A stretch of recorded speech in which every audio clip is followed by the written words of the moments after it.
Hello friends, स्वागत है आज आप सबका फिर से मेरे यूट्यूब चैनल पे।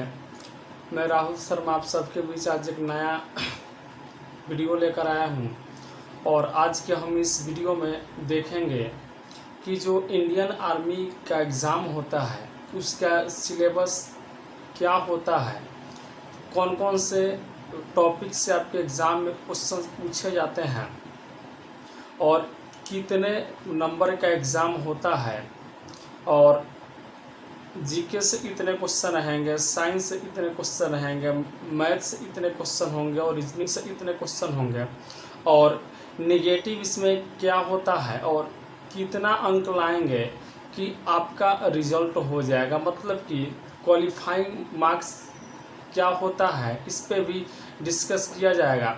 तो आइए हम लोग शुरू करते हैं आज का ये सेशन। और अभी हम लोग आर्मी जीडी के सिलेबस पे विचार विमर्श करेंगे। तो देखिए, जो आर्मी जीडी का एग्ज़ाम होता है तो आज हम लोग देखेंगे कि जो इंडियन आर्मी जीडी का एग्ज़ाम होता है उसका सिलेबस क्या होगा और उसके परीक्षा के पैटर्न क्या होंगे। तो देखिए, जो आपकी इंडियन आर्मी की लिखित परीक्षा जो होती है उसमें महत्वपूर्णतः 4 प्रकार के सिलेबस होते हैं। सबसे पहले आपका होता है जीके, फिर जीएस, जीके यानी जनरल नॉलेज, और जीएस यानी कि जनरल साइंस, यानी एक हो गया सामान्य ज्ञान और एक आपका हो गया सामान्य विज्ञान, और उसके बाद होते हैं मैथ्स और उसके बाद होते हैं रीजनिंग। तो जीके से इतने क्वेश्चन होंगे, जीएस से इतने क्वेश्चन होंगे, मैथ से इतने क्वेश्चन होंगे और रीजनिंग से इतने क्वेश्चन होंगे।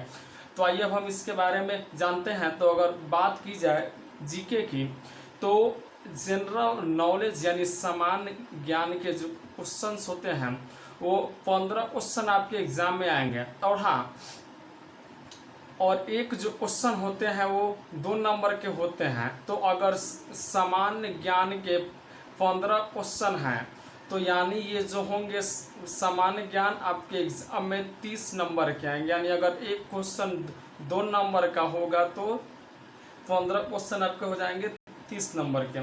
उसके बाद है आपका सामान्य विज्ञान यानी जनरल साइंस। तो देखिए, सामान्य विज्ञान आपके एग्जाम में 20 क्वेश्चन रहेंगे और एक क्वेश्चन है यदि 2 नंबर का है तो 20 क्वेश्चन हो जाएंगे, 20 दूना का 40 नंबर का। अब इसके बाद आती है बारी मैथ्स की। तो आपके एग्जाम में मैथ्स के 10 क्वेश्चन रहेंगे और एक क्वेश्चन यदि 2 अंक का है तो 10 क्वेश्चन आपके हो जाएंगे 20 अंक के।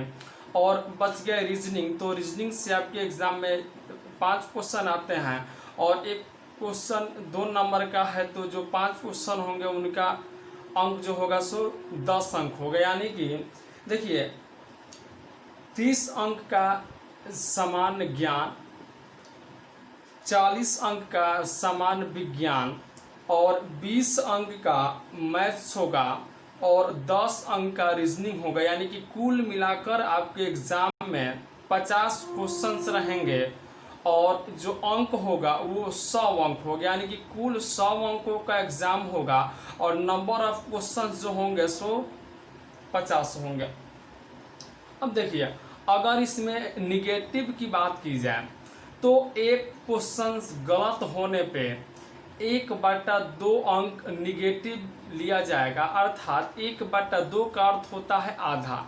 यानी अगर आप एक क्वेश्चन गलत करते हैं तो आपके जो अंक हैं उसमें से आधे अंक काट लिए जाएंगे। यानी कि इसमें एक क्वेश्चन गलत होने पर निगेटिव जो है आधा अंक आपका निगेटिव होगा। यानी मान लीजिए आपने 20 क्वेश्चन का सही जवाब दिया और अगला जो क्वेश्चन 21 नंबर क्वेश्चन है आपने उसका गलत जवाब दिया, तो आपके जो 20 क्वेश्चन के जो भी अंक होंगे उसमें से 1/2 अंक यानी 0.5 अंक निगेटिव हो जाएंगे, यानी उसमें से माइनस हो जाएंगे। अब देखिए, आपको इस जीडी के एग्ज़ाम में उत्तीर्ण होने के लिए जो 100 अंकों का एग्ज़ाम होगा, उस 100 अंक में से कम 32 अंक लाना अनिवार्य है। यानी कि 32 से कम अंक होने पर किसी भी सूरत में आपका रिजल्ट नहीं होगा। अब देखिए, अब अगर सिलेबस की बात की जाए तो जो सिलेबस आपके होंगे जीके का, तो जीके का जो सिलेबस होगा, सबसे पहले उसमें जीके का जो सिलेबस होगा उसमें सबसे पहले आएगा आपका संक्षिप्त नाम। संक्षिप्त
जैसे देखिए, आपके एग्जाम में हिस्ट्री का क्वेश्चन सबसे ज़्यादा यही बनेगा, डेट से रिलेटेड, है ना, कि ये हल्दी घाटी का युद्ध कब हुआ था, या अब भारत आज़ाद कब हुआ था, या ऐसे भी कि महात्मा गांधी का जन्म कब हुआ था। तो ये आप लोग डेट पे ज़्यादा ध्यान देंगे। अगर आप तिथि याद रखेंगे तो मुझे नहीं लगता है कि इससे बाहर का क्वेश्चन आपके एग्जाम में आएंगे। और हाँ, हिस्ट्री में भारतीय आंदोलन से रिलेटेड भी क्वेश्चन आ सकता है कि ये वर्धा आंदोलन इसने किया था, या फिर सहयोग आंदोलन इसने किया था। तो जितने भी अपने देश के महत्वपूर्ण आंदोलन हैं, आप लोग उससे याद कर लेंगे, एक बार बढ़िया से देख लेंगे तो आपको याद हो ही जाएगा। उसके बाद भूगोल, तो सामान्य ज्ञान, यदि भूगोल की बात की जाए तो भूगोल से रिलेटेड आपके एग्जाम में सौर मंडल से क्वेश्चन आएगा, और नदिया से क्वेश्चन आएगा, या उद्यान, जैसे ये आपसे पूछा जा सकता है कि काजीरंगा उद्यान इस राज्य में स्थित है। मतलब कि जितने भी उद्यान हैं जो आपको लगे कि ये इम्पोर्टेंट है, आप लोग उससे याद कर लेंगे। और हाँ, नदी तो आपको एकदम याद रखना ही रखना है कि ये गंगा नदी कहाँ से निकलती है ना, ये सारे क्वेश्चन आपको याद रखना होगा। और सौर मंडल से रिलेटेड, यानी सबसे बड़ा ग्रह कौन सा है, सबसे छोटा ग्रह कौन सा है, कौन ऐसा ग्रह है जिसके सबसे अधिक यानी सबसे ज़्यादा उपग्रह हैं, ये सब क्वेश्चन आपको याद रखने होंगे। उसके बाद में आपसे इंटरनेशनल डे, नेशनल और इंटरनेशनल डे से रिलेटेड आपके एग्जाम में क्वेश्चन आ सकते हैं। जैसे ऐसे क्वेश्चन आएगा कि शहीद दिवस कब मनाया जाता है, या महिला दिवस कब मनाया जाता है, तो ऐसे क्वेश्चन भी आपके एग्जाम में बहुत बार देखने को मिले हैं, तो आप लोग इससे एकदम से याद रखेंगे। उसके बाद में लेखक का नाम आप लोग अवश्य याद रखेंगे, है ना, क्योंकि ये आपके एग्जाम में आएगा ही आएगा। जैसे मान लीजिए आपसे ये पूछे कि गोदान के लेखक कौन है ना, तो जितने भी इम्पोर्टेंट बुक हैं, जितने भी इम्पोर्टेंट लेखक हैं, उनको आप लोग याद रख लेंगे तो आपका काम हो जाएगा। उसके बाद में स्थान से रिलेटेड क्वेश्चन आएगा, जैसे लाल किला कहाँ स्थित है, या 2.5 दिन का झोपड़ा कहाँ स्थित है, तो ये सब भी आप लोग याद रखेंगे। उसके बाद देखिए साइंस की यदि अगर बात की जाए तो साइंस में फिजिक्स से, केमिस्ट्री से और बायोलॉजी से आपके एग्जाम में क्वेश्चन आएंगे, और ये जो क्वेश्चन है उनका लेवल होगा 9वां और 10वां। तो हम आपको यही राय देंगे कि आपको अगर इसमें साइंस में 100% स्कोर करना है तो अभी आपके पास समय है, आप 9वां और 10वां का फिजिक्स, केमिस्ट्री और बायोलॉजी का बुक एक बार अच्छा से पढ़ लेंगे तो आपको रट्टा मारने की आवश्यकता नहीं होगी। और अगर आप 9वां और 10वां का साइंस अच्छा से पढ़ लेते हैं तो जो आपका स्कोर होगा साइंस में, वो मुझे उम्मीद है कि आपका स्कोर 90% से तो ऊपर होगा ही होगा। यानी अगर 20 क्वेश्चंस आपके एग्जाम में आएंगे तो 17 से 18 क्वेश्चन आप इजीली बना देंगे साइंस से। लेकिन यदि आप 9वां और 10वां का साइंस नहीं पढ़ते हैं और रट्टा मारने पे ज़्यादा ध्यान देंगे, हाँ ना, इसी बुक का ऑब्जेक्टिव क्वेश्चन उठा करके आप रट्टा मारने लगे तो क्वेश्चन तो आपसे बनेगा लेकिन उतना नहीं बन पाएगा जितना 9वां और 10वां का बुक पढ़ने के बाद बनेगा, है ना। तो कोशिश कीजिएगा कि माने कम से कम एक बार 9वां और 10वां का साइंस आप लोग जरूर पढ़ लें। उसके बाद आती है मैथ्स की बारी। तो देखिए मैथ्स में जो है सबसे पहले मैथ्स का सिलेबस आप लोग समझेंगे।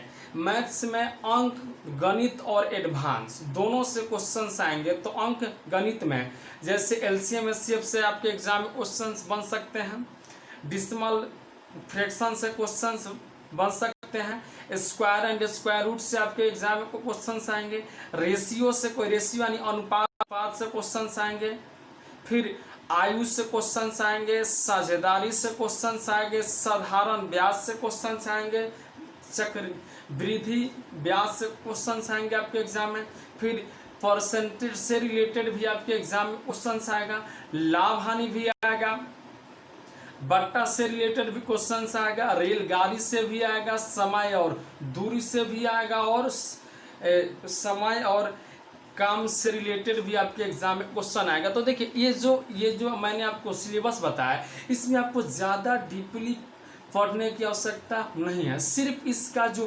बेसिक स्ट्रक्चर है, बेसिक जो पार्ट है, यदि आप उसको अच्छा से समझ लेते हैं तो मुझे उम्मीद है कि जो मैथ का 10 क्वेश्चन आएगा उसमें आप आराम से 7-8 बना सकते हैं।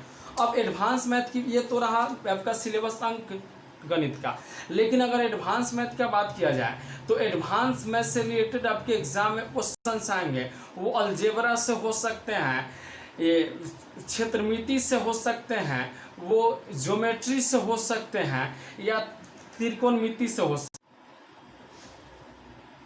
तो और हाँ एडवांस मैथ में ना आप ज़्यादा कुछ मत कीजिएगा, जितने भी बेसिक फार्मूला हैं यदि आप उसको याद रख लेते हैं तो आपका काम हो जाएगा।